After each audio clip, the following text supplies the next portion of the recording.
Well, hello on this Wednesday, a gloomy Wednesday, and it's been a dry year. We're going to talk about that, but 1918, also a very dry year.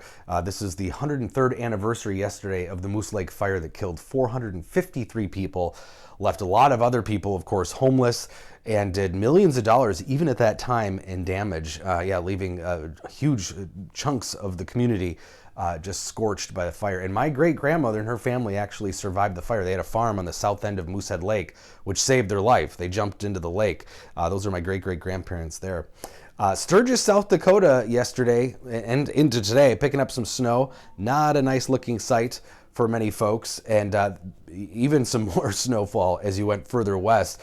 Parts of the Black Hills, 22.5 inches in Deadwood, South Dakota. That's that red dot there, and you can see in Wyoming a couple of spots near that 2-foot range as well. So it's coming eventually, not this go around though. We're on the warm side of this system here for Minnesota. And unfortunately for many of us, the dry slot part of the storm, that's what this clear air is, that dry, stable air that gets sucked in as everything rotates counterclockwise. And that's going to really limit rainfall totals.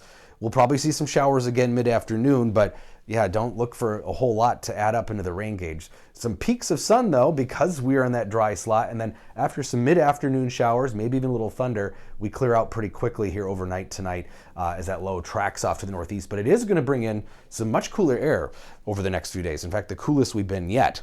So yeah, we were making some good progress in August into September. That's what this green line shooting up is. This is rainfall year to date, but the brown line, you can see we're consistently behind it. That's normal. And now we've flatlined here for the last few weeks, and that's allowed that rainfall deficit to grow again. And you can see the red and brown expanding on this map over time as we get closer to the middle of October. So we started before that rainfall in August and September, 6.3 inches behind for year-to-date rainfall.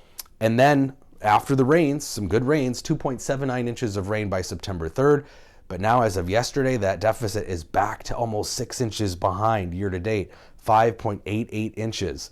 So not good news there. We really could use some significant moisture, and this system is just not going to do it. But there are some regional differences. So while we're nearly 6 inches behind, St. Cloud almost 4 inches behind. Remember a couple weeks ago, central Minnesota got some rain that we didn't get, and it's been wetter for really months now in Wisconsin. Eau Claire is actually ahead by 1.25 inches. So almost a 7-8 inch rainfall disparity between here and there. So here's some of those mid-afternoon showers. This is 3 o'clock. Our next real only hope of some rain, and then we clear out overnight with showers continuing across northern Minnesota, where they of course need it. But the places that are going to get the most moisture out of this system today into tonight is really North Dakota. That's where we're talking a few inches of moisture. Some of that in the form of snow in the western part of the state. But cool air moves in tomorrow, bringing us our first below normal day in 3 weeks on Friday, and our first high temperature below 60 probably. And that comes later than it ever has before. October 10th was the previous record. And then we're back into some warm conditions. By Monday, in fact, we shoot up to 70 degrees. Yeah, so here's what I was talking about. Mid-50s on Friday. The latest, we've had to wait for that first high temperature below 60. That's pretty incredible. And it's not even a guarantee Friday. We might be just a few degrees below the 60-degree mark, but it is going to set us up for a cold night.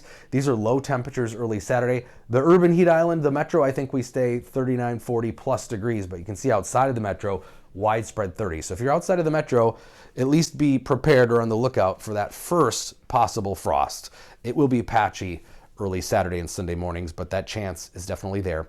So 60s today, we got some of those peaks of sun, again, some mid-afternoon showers popping back up, and then decreasing clouds the next couple of days. But look at these cool temperatures.